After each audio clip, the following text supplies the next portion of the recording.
Hello, my name is Marwa Raha. I'm an Egyptian Montessori educator living in Egypt. I'm calling upon all Montessori educators everywhere in the world, all over the globe, to speak up. This is our time as peacemakers. This is our time as educators. This is our time as people who teach and preach every day in our classrooms, conflict resolution, peace. We have the peace rose. We have peace books. We talk about cosmic education and the interconnectedness of the world, how our waters are interconnected, how our air is interconnected, how everything about us is interconnected. The animals, the plants, the human beings, all organisms, living and non living, dead and alive, are interconnected. This is our time to speak up. Dr. Maria Montessori, she spent the last years of her life talking about peace. She said that politicians would try to keep us out of war, but to maintain peace, to have peace, to create peace, it is the role of education and educators. I urge you to speak. I urge you to talk about peace. I urge you to help people resolve conflict, to start from the beginning. It is very important now and today for us to show what Montessori is truly about. Montessori is never and has never been about wooden toys or materials or equipment or steps or a work mat. Montessori has always been a deep philosophy about saving humanity through peace and education. Our role at one time was to educate children about the importance of peace. In our classrooms, we do not encourage competitiveness. We do not encourage winners. We do not encourage who's first. We encourage cooperation, collaboration. We encourage sincerity. We encourage being genuine. And it's about time for every one of us, no matter where we are located, to let the world know that we exist, to let the world know our message, to give us the opportunity to help, because we know how to help. We understand how to help. We've been trained on how to help. I have studied with the North American Montessori Center for almost 10 years. I'm certified from birth until the age of 12. Cosmic education and peace has never been just a manual for me. It has been a way of living. It has been something that I've embraced. I taught my son, and I taught so many mothers and parents. And I'm sure you did the same in your classrooms and in your schools. I know you have. But it's time for us to speak up. It's time for us to show the world the way to peace. Please take the time and speak about peace. We were taught that conflict resolution starts by listening to one another, by apologizing sincerely for the wrongs that have been done. I am Egyptian. I'm almost 50 years old, and the Palestinian struggle has been a part of my childhood, a part of my adolescence, and a part of my adulthood. There were so many times at school when I stood for 1 minute among my classroom for a minute of silence to mourn the children who were killed and died. I have grown up hearing, seeing, and reading about Gaza under siege. Today, I want to go back to the beginning. I want to go back to the beginning that people the age of my son, children the age of my son, do not know. My son is 12. He doesn't know how it started. I wasn't there when it started. I had to ask the elders in my family how it started. In the beginning, there was a land more than 9,000 years before Christ. There were people living. They were farmers. They planted olive trees. They went fishing and they had lives. Let me show you something from my Montessori shelf on Palestine. Imagine the land years ago, so many years. There were people, they were alive, they had a life, they had a culture, they had a language, they had customs and traditions, they had art, they had music, they had embroidery, they had crafts, they had a life. Over the years, Palestine's role in the Middle East, its position, its strategic position, has grown to be noticed. Then colonization started. Colonization is the same everywhere in the world. You find a spot that is beneficial for your trade. You find a spot that is beneficial for your economy, whether they have gold or they have diamonds or they have oil or whatever it is that they have. You find a spot and you decide that you want that spot. You decide that that spot belongs to you.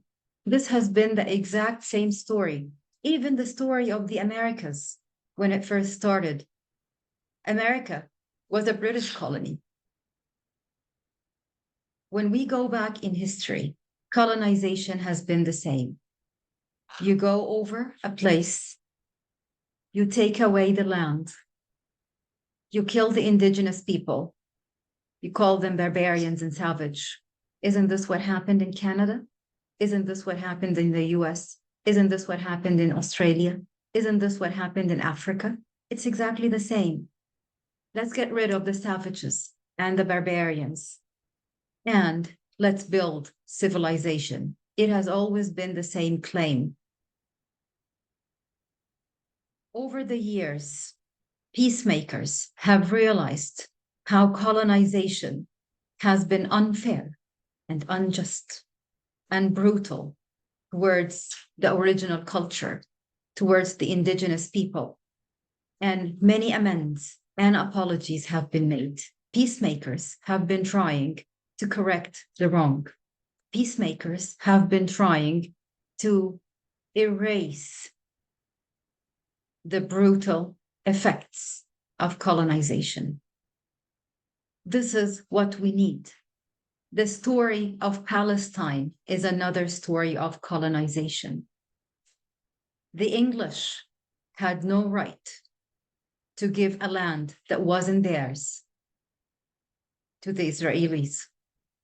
The French, before the English, had no right to promise the Jews, if they helped them, a place in a land that is not theirs.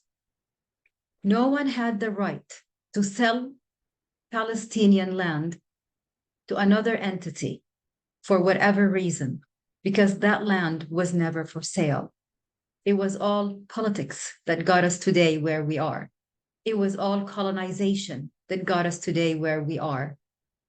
And it's time to remember how this all started and how the indigenous people have been struggling for so many years. Let me show you more items from my Montessori shelf. This is the hand of an old woman who once lived in Palestine. And this is the key to her house that was taken from her.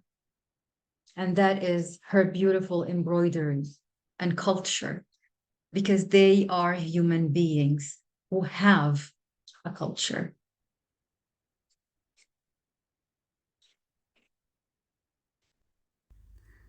This is Masjid Ubbat al-Sakhra, and it is Palestinian.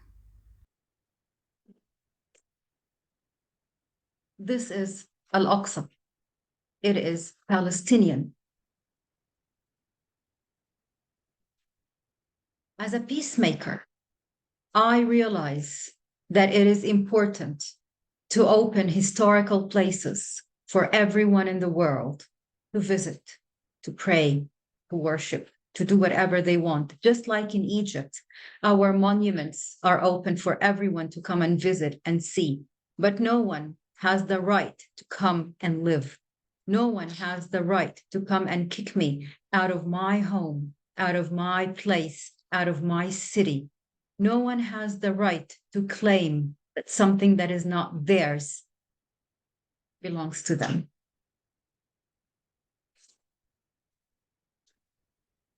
There was a time when Palestinian women lived happy, in peace, enjoying nature, and their children grew up amidst olive trees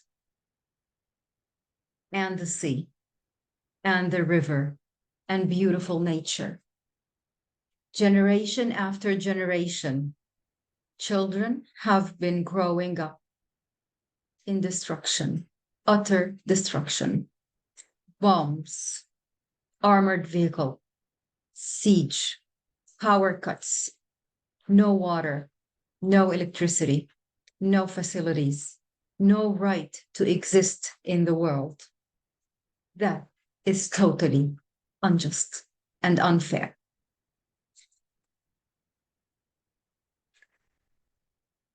This was part of my childhood. This is the symbol of a Palestinian child. And the only way to fight armory was by throwing stones. What he has behind his back is a stone, and that's it.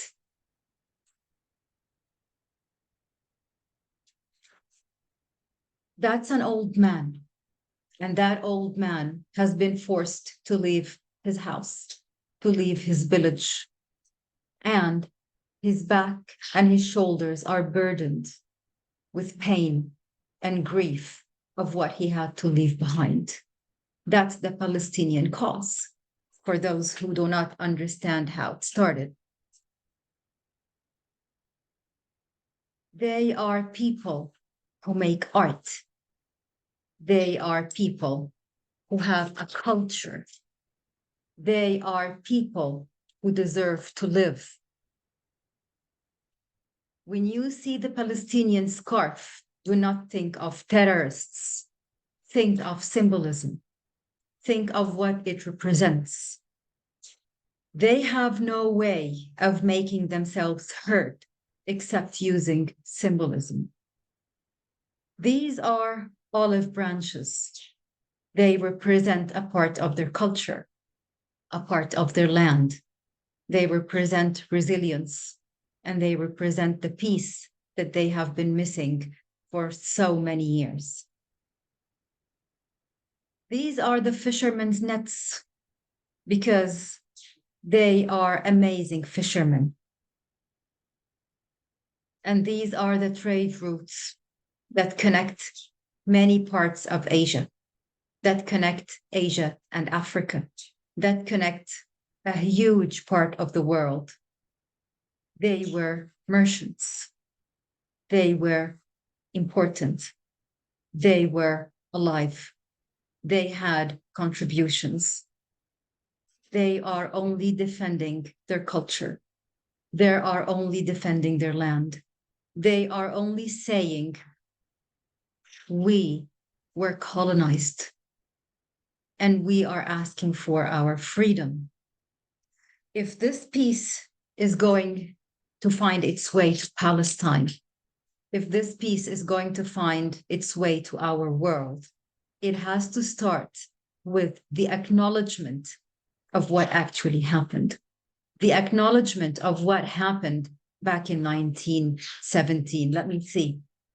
It's all over Wikipedia. You just need to understand. You just need to read about it. You just need to know the beginning. What happened in the beginning? This is a case of colonization, not terrorism.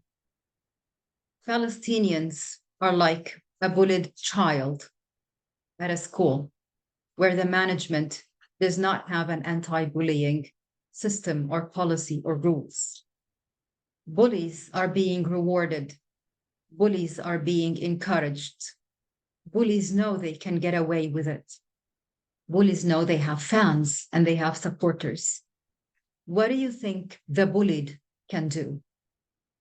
It is only natural that after a lot of symbolism and a lot of art and a lot of strifes and a lot of silent demonstrations, it is only natural that they would start speaking up, screaming. It is only natural that they would be the bully and the anti-bully. And both are forces that will not result into peace. This world needs to adopt an anti-bullying policy. Let's go back and see who started the bullying. Let's go back and see whose land that is. Let's go back and see how this whole thing started. And maybe it is time for a sincere apology, because the people who started all of this are dead. They died a very long time ago. They died and they left the world on fire. They left a huge sense of injustice burdening us. They left, and here we are today, trying to breathe, because this does not only impact the Middle East, it does not only impact Palestine, it does not only impact Israel, it impacts the whole world. We are interconnected. Our energies are interconnected.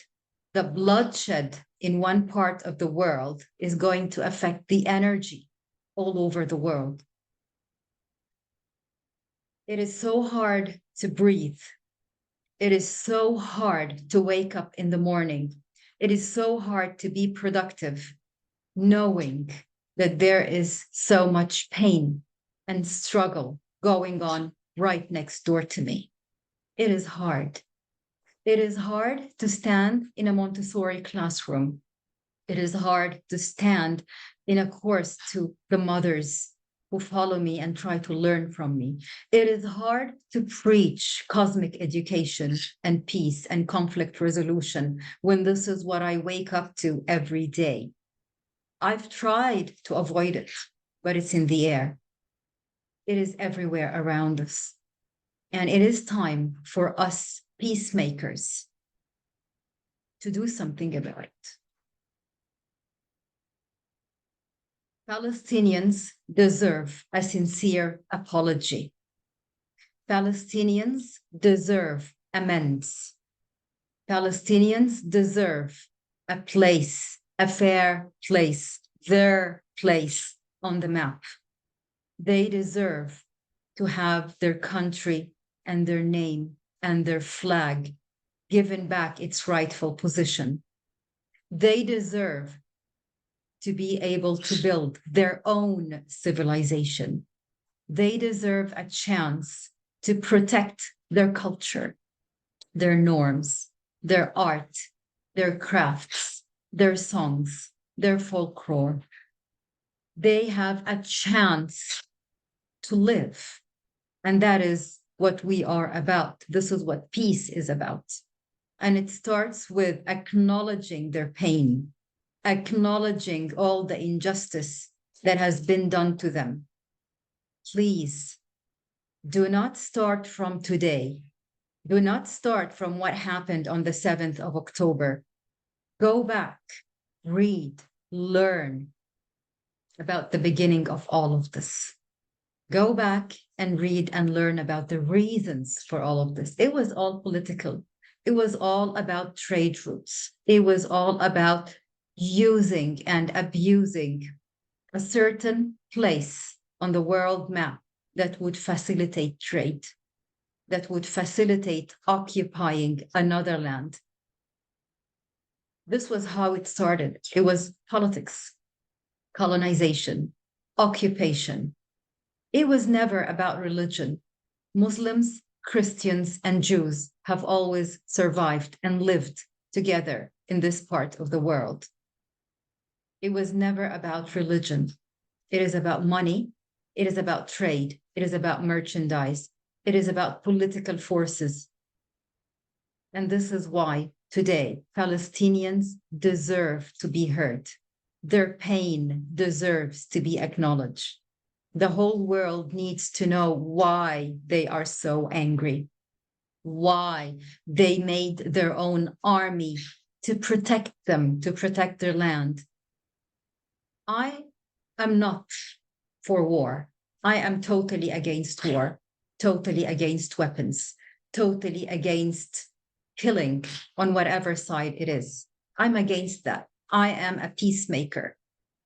But when no one is listening, when no one is trying to understand why these people are so angry, why they are so much in pain, why they are hurting, when no one is trying to understand that, what else do they have? What else do they have? They have been living under inhumane conditions for so many years. 50 years, I can testify to that. And many, many years before. This is not right. I am urging peacemakers around the world to speak up. I'm urging Montessori people around the world to speak up. This is our time. This is our time to hold the peace rose and protest against injustice and to protest against inhumanity, to protest against murder and politics ruining our world. We are interconnected. And what happens in Palestine is in all of us. It is affecting all of us. Please speak up.